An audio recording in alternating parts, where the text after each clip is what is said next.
As we said before, photography is all about light and shade, and the amount of light showing in the image is what we call exposure.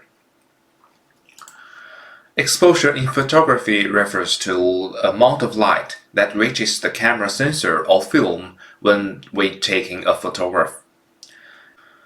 The exposure of a photograph is determined by three key factors: aperture, shutter speed, and ISO.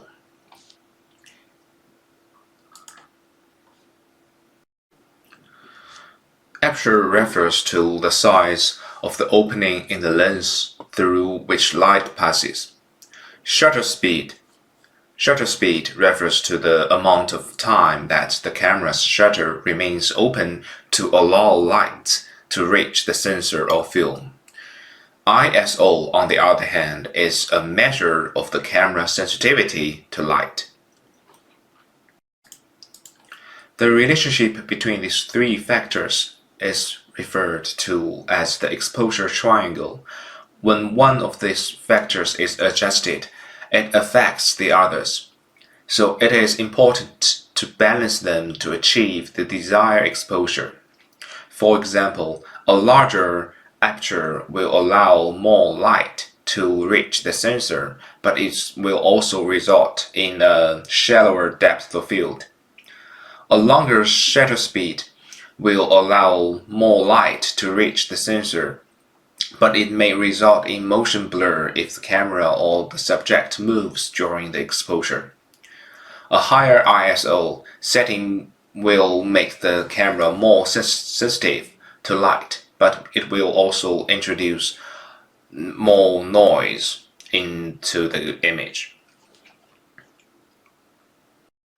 In general, a well-exposed photograph should have a balanced distribution of shadows, midtones, and highlights. 这个就是曝光三要素的三角形的一个结构了。它们各自具有独特的功能，但同时有相互的影响。比如说光圈，这个大小光圈的不同会影响到画面的景深效果，而这个快门速度会影响到我们捕捉到的这个瞬间动作它的一个清晰度，而这个 ISO 感光度呢，则会决定我们的照片的成像质量是否会有噪点的一个不好的影响。而这三要素最大的一个功能性呢，就是决定了我们照片的一个曝光的程度光圈越大，进光量就越多，快门速度越慢，进光的时长就越长，从而进光量也就越多。感光度越低，对于光线的敏感程度就越低，而使得画面就会变得比较的暗。那么这个呢，就是曝光三要素的一个三者之间的一个影响的一个规律。Overexposed images are too bright and lack details in the highlights, while underexposed images are too dark and lack details in the shadows. Skilled photographers use exposure creatively to achieve a desired mood or effects in their images.